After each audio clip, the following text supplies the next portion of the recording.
Yeah. Good morning, great day, good evening, however you're looking at this.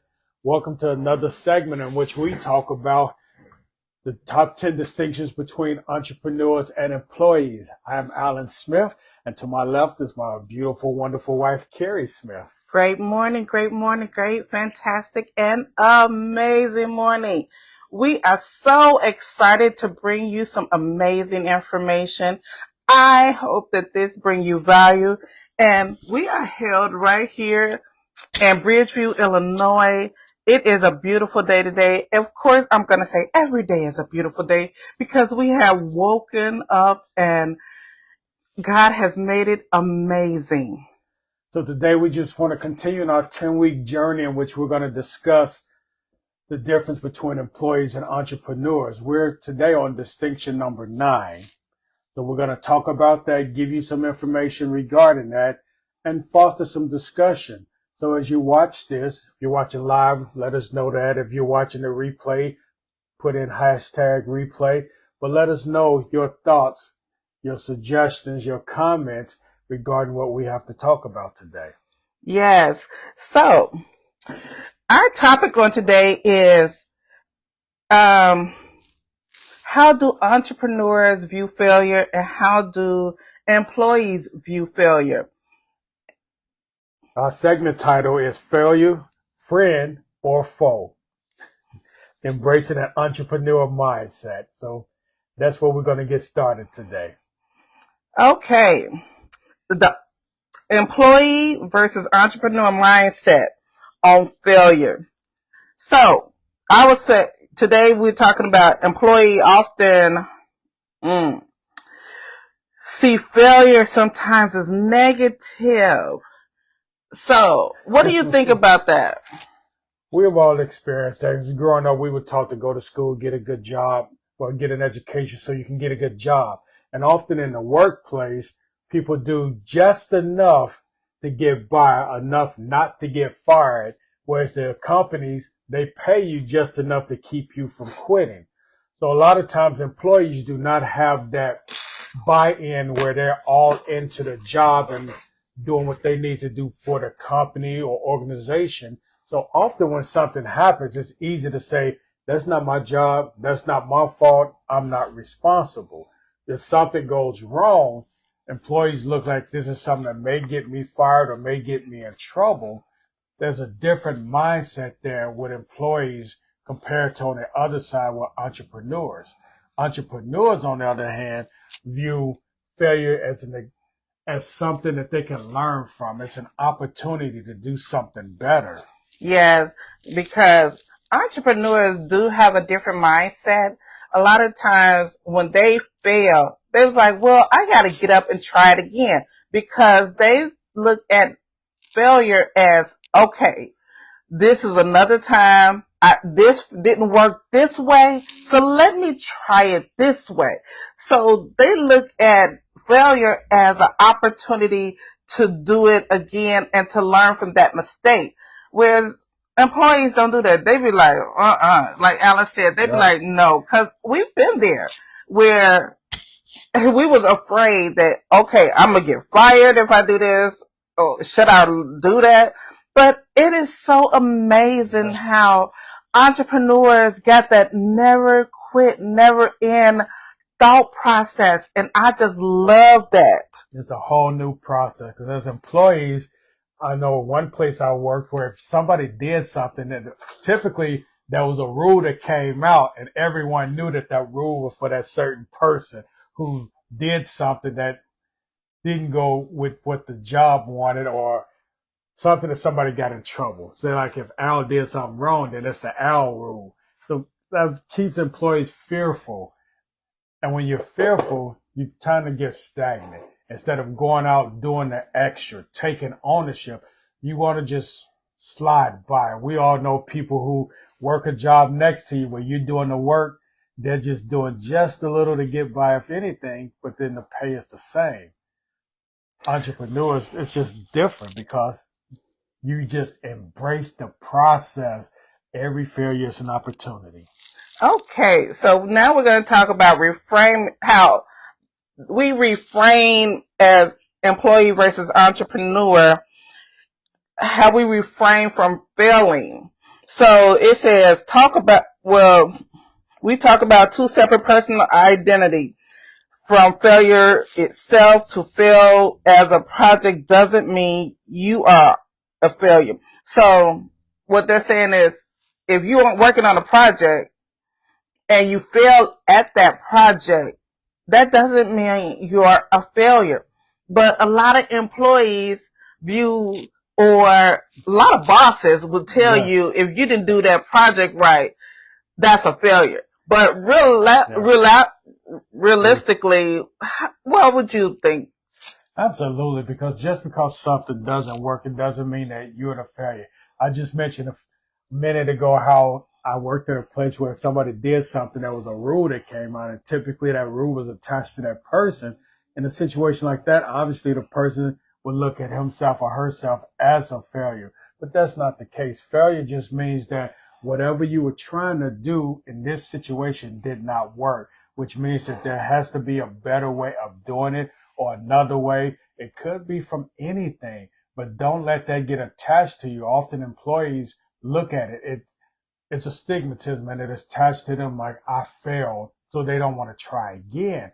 Whereas entrepreneurs, they expect challenges. Failure is just another opportunity to find another way. It's said that Thomas Edison failed 10,000 times before he invented the filament for the light bulb. When it was brought up to him, he said he didn't fail 10,000 times. He just found 10,000 ways that didn't work. Yes. So he kept going until he found a way that actually worked.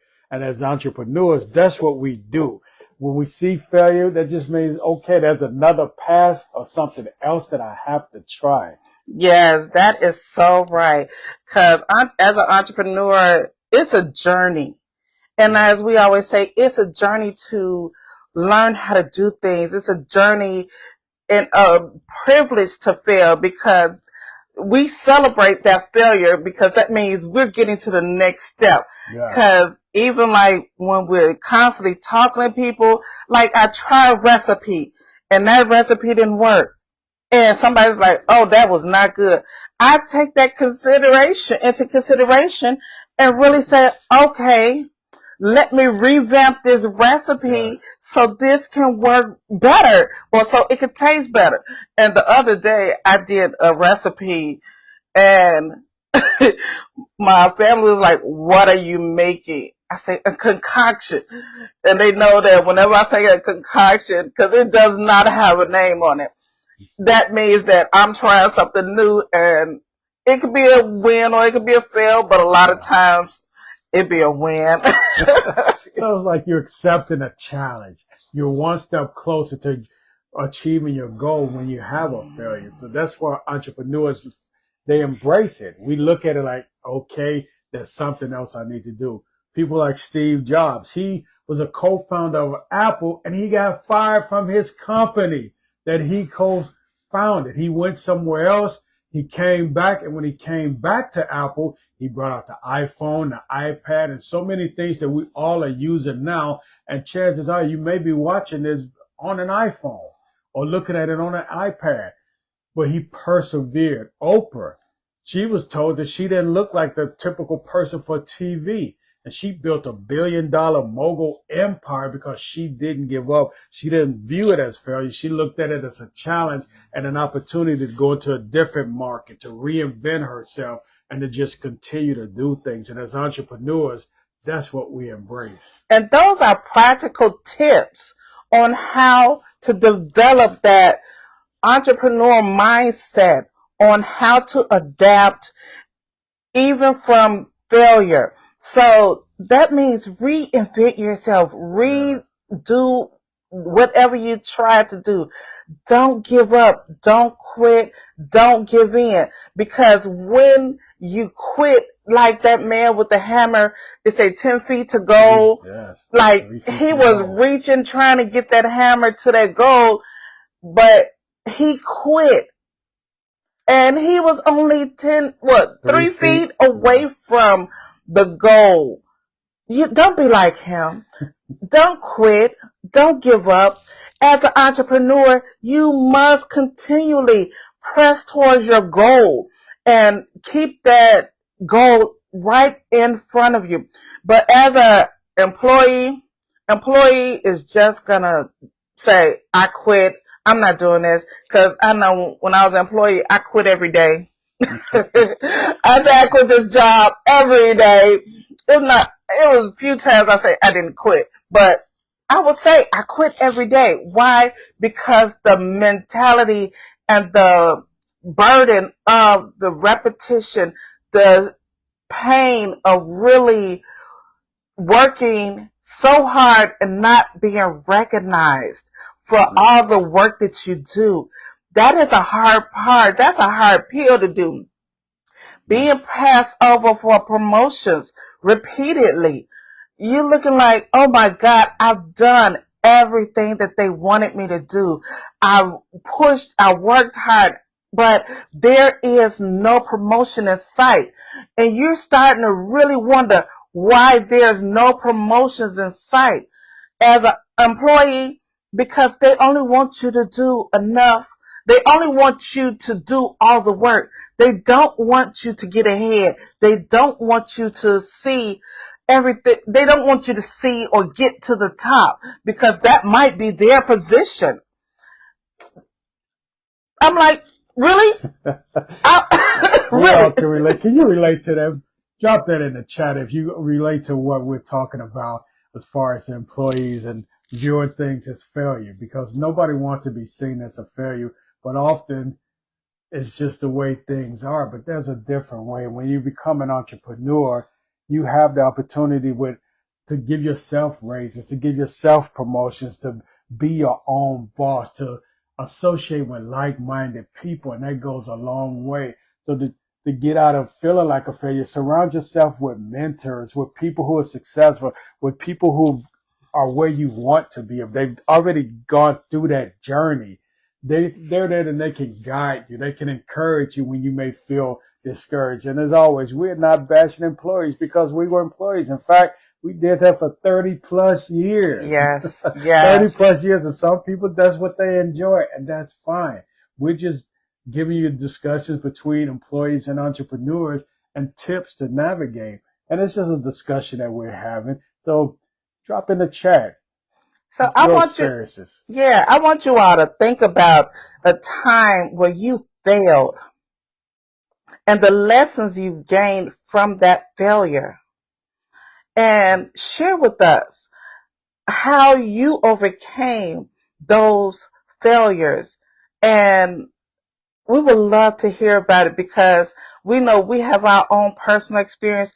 Everybody has a story. I would love to hear your story and your views on failure versus as an employee. And if you're an entrepreneur, your failure as an entrepreneur and how you overcame, because these stories are about overcoming and the objections, overcoming the things that you're going through, because we have overcame from so many obstacles in our lives, but we're still going, we're still pushing through, we're still encouraging you to continue to press towards that goal, because you can't quit. I'm like, even in daily life activities, we want to quit on so many things. We quit on our diet, we quit on exercising, we quit on this, we quit on that. But the thing of it is, if you quit, just imagine who's waiting on you down the line. Your life is not just attached to you, it's attached to someone else. Someone needs you. Someone is waiting on you and your strength and your encouragement and you to keep going. So if you don't get anything from this today, know that you should never quit on yourself and never quit on your dreams, because there is always an attachment to it. Absolutely. And if you fail at something, typically you really don't fail until you quit. If you're not quitting, you're not failing. It just didn't work out, and there's a different way of doing it. So let us know. as she mentioned, how do you embrace that? What have been your experiences? What did you learn from it? What would you do differently? What would you say to someone else in a similar situation? Know that you are definitely on the right track. And if God dropped it in your spirit, it is time for you to move on that dream. So let's get it moving. And once again, we're coming from the book, The Top 10 Distinctions Between Entrepreneurs and Employees, and it's by Keith Cameron Smith. Well, what events do we have coming up next? I know that we're planning on coming live again, not today, but we will be back Thursday. No, let's set this date. We ain't gonna say soon because we need people to know. We have a lot more information, and I know my post is a week or so ahead, so we are gonna catch up on live with the lives versus the posts because these are good information. And if you found it value to, just let us know and share in the comments that you found value in this. But we will be going live again on Thursday. We always have to check our calendars and schedules, but it definitely will be live and probably about this time because this time works good for us. Yes. And so about 10 o'clock, I will say. So I would love to see you here with us on live and just to learn even more about these top 10 distinctions because we are taking you on this journey and I would love for you to come along with us because it's a beautiful place on this entrepreneur journey. It is, and it's a work in progress. So drop some encouragement in the chat also, because as you see, we're working on this and we're going to continue to do it. That's us getting out of our comfort zone. That's especially me, because I don't like posting, but I'm working on that. I'm working on doing Facebook Lives. I'm working on doing Facebook posts because that's my way of getting past the entrepreneur and the journey for it, I should say, and getting away from the employee mindset of not putting things out there until it's perfect. But as I was always told, done is better than perfect. So come with us on this journey. You're going to see our progression as we share things that we've learned, not just from this book, but from our life experience. Yes. So until next time, until Thursday, we will see you then. Be blessed, be great, do something amazing today. The world is watching. They may not be coming, but people are watching.